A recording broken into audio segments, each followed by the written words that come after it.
a TV show called Deadliest Warrior, and they used to pit different people and different warriors against each other. Tonight, we've got it in real life. We've got the Viking versus the Zulu. Chumiev is in the grey, Hulunga is in the black and red, and gentlemen, I am too excited for this one.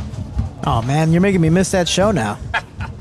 There's this strange air of expectancy when you have the two guys of this caliber. Big takedown by Boris Chumiev. And I like how he's mixing it up. He's just not making it a brawl fight. He knows that it's going to be a stand-up fight, but just to mix it up, to take the strength away from his opponent, maybe he's not good on his back, and that's something he looked up while watching film. Chumiev out of the world-famous All-Stars gym as well, so he's got great training partners. Who's who, yeah. Exactly, he'd be well used to in this type of position with some of the best in the world. He's in that anchor position that we like to call the half-guard position here, and expect hell to rain down on top of Hulunga here with Chumiev, and he'll do it with a sinister smile on his face. If you're spending time in the gym with somebody like Ilir Latifi, with Reza Madadi, you're going to be put in these positions. You're going to know exactly what to do. You're training with some of the best in the world. And Hulunga's being smart. He's establishing a butterfly guard. He's establishing different types of movements with his knees to make sure his opponent can't just solidify a nice half guard, can't solidify a proper side control or whatever further from that. So it's really nice to see that even though he's still on his back, he's playing it as safe as possible. Like what Chumiev is doing with his head, he was just grinding it into under the chin of Hulunga, and he's got that arm trapped, and he's looking to step across. Baby crucifix goes knee on belly instead, and good shots on top by Boris. And this is a smart position, using the fence as your frenemy, and being able to pick him up, slam him back down. Again, that illustrates just how dangerous and how necessary those double underhooks are in mixed martial arts. And you see how immediately he's in, half guard, immediately transitions over to side control, just stepping over that leg and trying to get possibly a top crucifix. He's already blocked that arm and trapped that arm. Hulunga done excellent work to get back to his feet. It was only for a second, and a big takedown, and Chumiev working and grinding that forearm now across the jawline of Hulunga. That's living hell there. Making it so uncomfortable, forcing him to turn away when he should be trying to turn in towards Hamzat to try and perhaps get a knee and get the knee shield, recover half guard.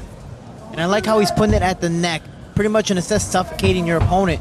It's not a submission, it's not going to tap someone out, but being able to suffocate them without literally putting your hand over their mouth and nose. It changes the whole game and makes your opponent forcefully move to different positions. An arm choke potentially here. He lets it go because he's got himself in the full mount. Hamza Chumiev showcasing all his skills so far this evening. Everyone thought this might be a stand-up war, and he's shown that he's a true martial artist, a well-rounded mixed martial artist, putting on a performance here on the mat, constantly working as well. That's a good point, Noel. You see when he's in these positions, he's not just laying and praying. He's doing that. He's creating these little pockets from which he can land the elbow. He's framing off beautifully, using his hand just to frame off and crash in with that elbow. And he's doing more than enough to keep this fight on the ground. So the referee doesn't go, hey, you're not doing any action. No, he's doing action. It's just a very technical aspect to where it might not be extremely damaging, but it's definitely enough to keep this fight where it's at. Guard was wide open there, but Hamzat was comfortable in that position. He could have slid into scarf, he could have got that knee through, but he seems to be quite happy in that anchored position. I train under Dean Thomas, and he loves the half guard position. He believes that's the best position for ground and pound, especially if you're able to get your opponent's back against the fence. He has nowhere to move. He is stuck there. You are trapping his leg. That other shoulder is trapped against the fence, and he's not able to really, in a sense, go out a back door because there isn't a back door.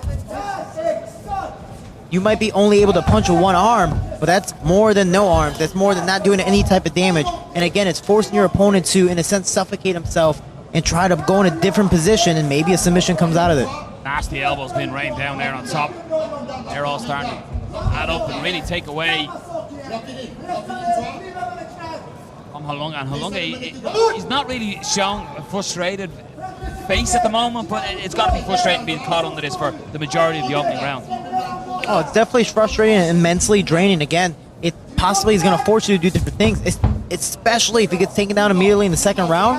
What is he going to do next? Is he going to stay in this position the entire second round, or is he going to stand up? Great game plan as well when you look up by Hamza Chumiev. He's making him being defensive, grappling, tiring him out. I'm sure, he's seen the viral footage, he's seen the KO power that is in the hands and both hands of Hulunga, and he's taking that away by making him work constantly on the canvas.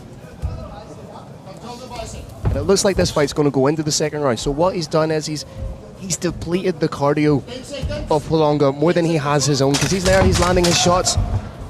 And he's going to make Holonga think about the takedown. So that's going to open up a whole new world on the feet as well, because Holonga in the back of his mind is thinking, here's the takedown, here's the takedown.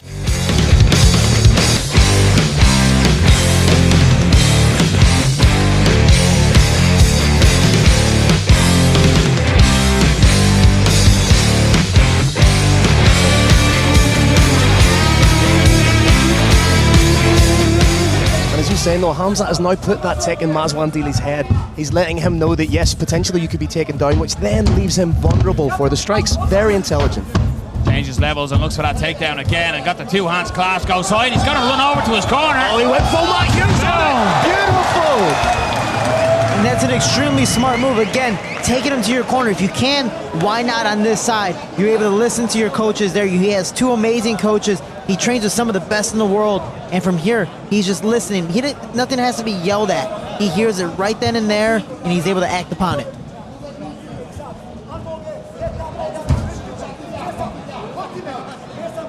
And you see his coach, even with the hand gestures and movement, you know, he's looking, going, what do I need to do? Oh, okay, cool, I'm doing this. All right, all right, I'm doing it, coach, I'm doing it, and this, I'm listening 100% what you're saying. And you see how easily he's transitioning in different positions.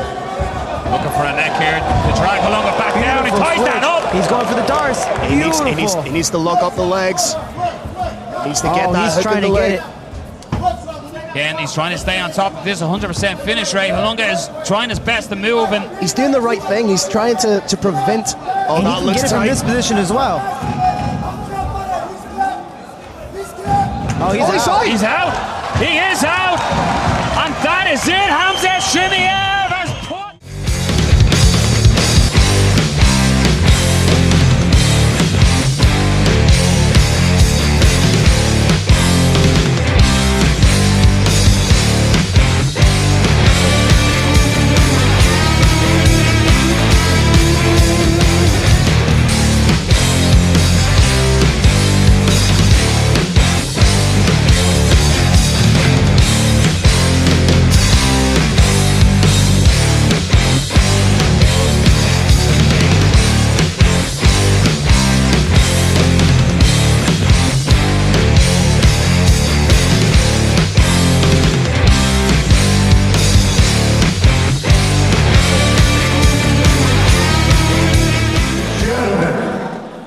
Are you absolutely kidding